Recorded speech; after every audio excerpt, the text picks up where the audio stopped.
Have you ever thought about the small things in life that could put you in a life or death situation? Knowing how to swim is one of those things. My aunt, who's in her 70s now, drowned when she was just a little kid. She's been afraid of the water ever since and has never learned how to swim properly. As a swimmer myself and a part of the Alfred State Swimming and Diving team, swimming safety and water safety is an important skill to learn. This is something that everyone should know because it could save your life. Today I'm going to be discussing the basics of swimming and showing you how to tread water, float, and a little bit of freestyle and backstroke. The first thing that you're going to want to grab is a swimsuit, cap, and goggles if you have it.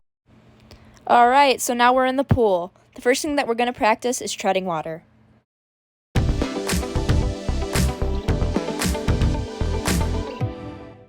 The first step is having your body vertical. Your body must be vertical to do this, and you can tilt your head back a little bit and lean back just a bit.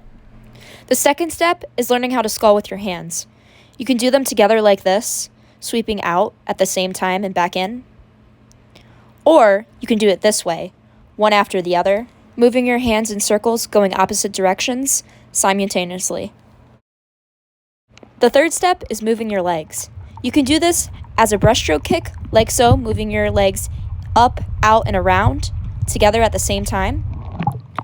Or you can do it like this.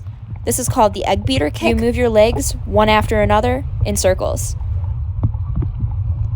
Once you do both of these things at the same time, you will be treading water. This is an example of the first style, and this is an example of the second style. Make sure you're conserving energy and not moving your arms and legs too fast. This is what treading water would look like if you were standing on the pool deck above. Okay, so you got treading water down, Pat, but what happens when you need to take a break? If you don't know how to properly take a break and swim, you can end up drowning. This is where knowing how to move onto your back and float comes into place.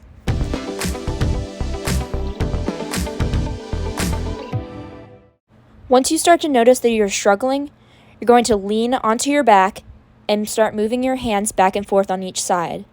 Simultaneously, you will lightly kick. So now you need to know how to get back to the wall. This is where learning how to swim backstroke or freestyle strokes, otherwise known as crawl, is important as well.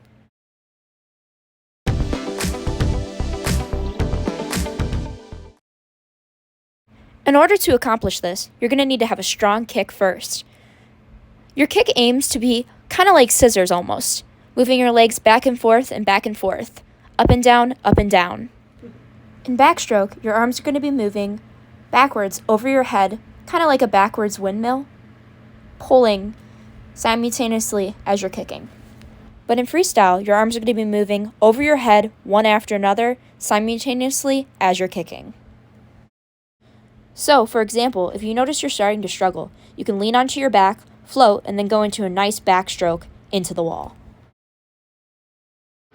These skills are important because you could be faced with many unpredictable situations that could have you in the water. While children are at highest risk, according to the CDC, anyone can drown. In the United States, it is estimated that 3,960 fatal drowning incidents occur every year. That's about 11 deaths per day.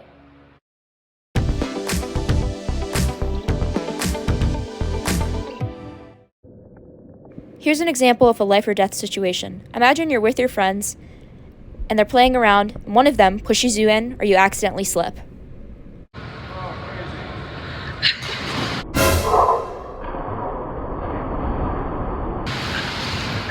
If there is no lifeguard and you cannot even swim or tread water, you could possibly drown. Not only can knowing how to swim save a life, especially your life or another's, as in harmful instances like this,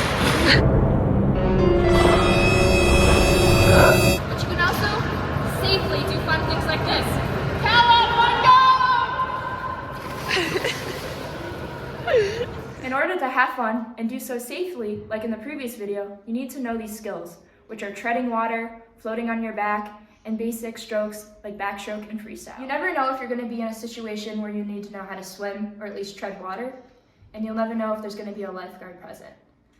So it's very important to know these skills. If I can leave you on any note, it would be Anyone can be an instant swimmer if you know these skills. All you have to do is just add water. Thank you for watching.